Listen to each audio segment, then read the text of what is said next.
Hi, it's Ginny again, and Jelly Belly, and Peek is up on the top of the tower, and Yumi's inside the little house right there.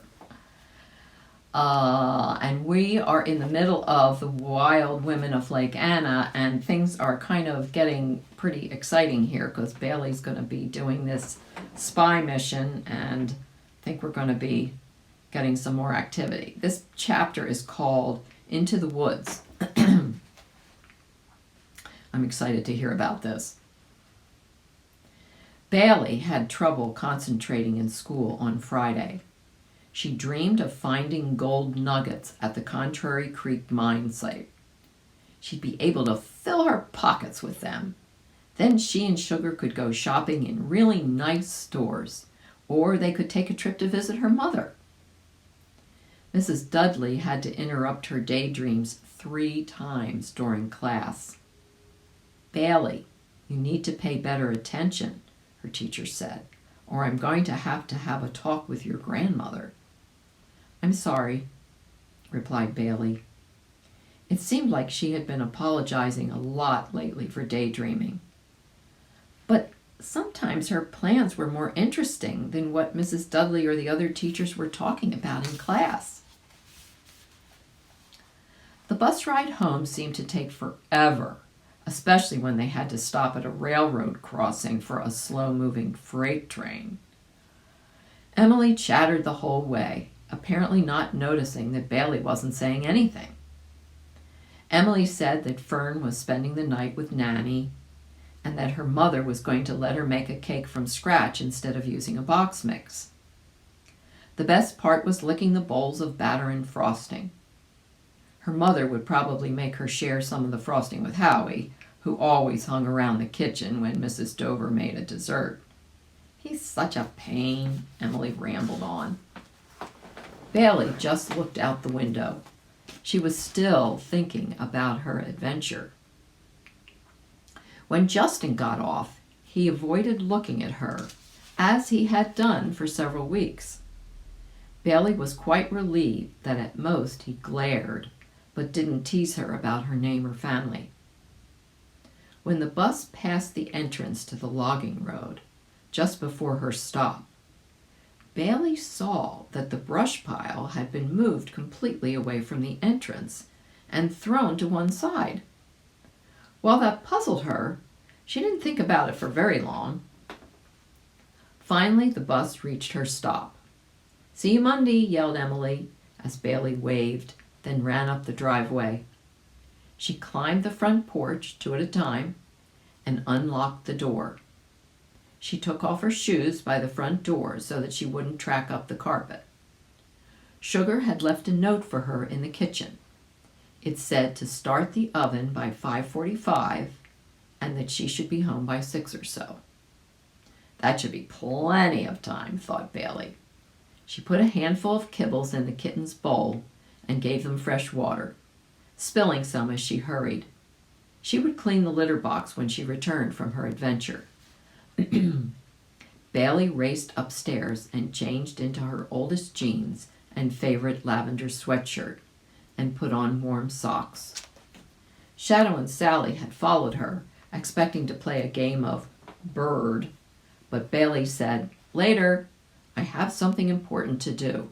Be good until I get back. No wildness."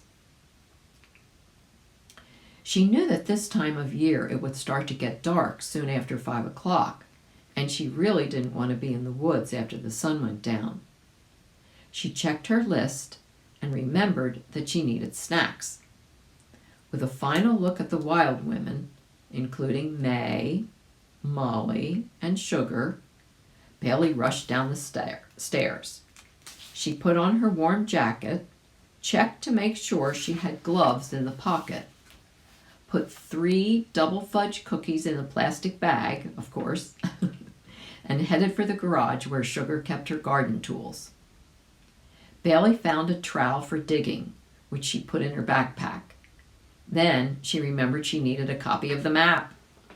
She ran back to her room and got it, hurried back downstairs, then put on her brown shoes when she got outside on the porch. "I bet it would be faster if I rode my bike, thought Bailey. Bailey pulled it out from under the porch and walked it down the gravel driveway until she reached the road. Making sure there was no traffic coming, she got on and pedaled fast toward the entrance into the woods. Sure enough, the brush was still pushed to one side, and she could see fresh tire tracks in the mud.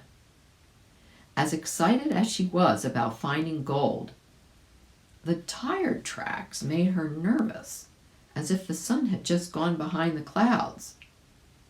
Who is driving in the woods? She wondered as she stared at them. You guys have any ideas? Seems unusual, doesn't it? Okay, so the next chapter is called Bear. The air was nippy, as if it might snow later. Even with her warm jacket and fleece cap pulled over her ears, Bailey shivered as she looked at the yellow signs warning people not to trespass. She ate a cookie for courage. She decided her bicycle tires would get stuck in the mud road. I won't be trespassing for very long, she thought. I guess I'll just walk. She left her bicycle behind a pine tree, where she hoped no one could see it. Bailey looked around behind her and took her first step down the road. The woods were thick with what looked like spooky Christmas trees. The tall pines grew so close together that they almost blocked the sky. Bailey walked carefully, trying to stay out of the real gooey muck. She discovered that it was easier to walk in ruts made by the tires because they had packed down the mud. The woods were even quieter than her grandmother's empty house. She wished Sugar were along to sing. Bailey noticed that all the tread marks were the same. She thought, it looks like the same truck is going in and out. I wonder why. She looked at her watch, another treasure Sugar purchased for her at a yard sale. She had been walking for more than 10 minutes. To her surprise, she came to a fork in the road. She hadn't expected to have to make a choice, and the map wasn't very clear about what direction to take to reach the mine. She decided to go to the right because it seemed to have more tire marks. She ate her second cookie, wishing she had taken the time to make a sandwich. I wonder how far I have to go.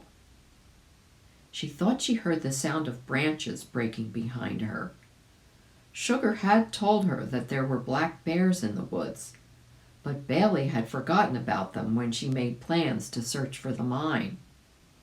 She decided she'd better eat the third cookie quickly, in case the bears smelled food and came looking for it. When she heard the sound of a truck coming toward her, she jumped out of the path to hide behind a tree. As she hurried, her foot caught in a root, twisting her ankle.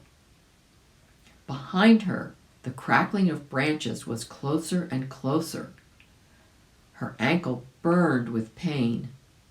I'm doomed, Bailey thought, as she lay down on the cold leaves, closed her eyes, and prepared to be eaten alive. Okay, we're going to stop there. Come back soon.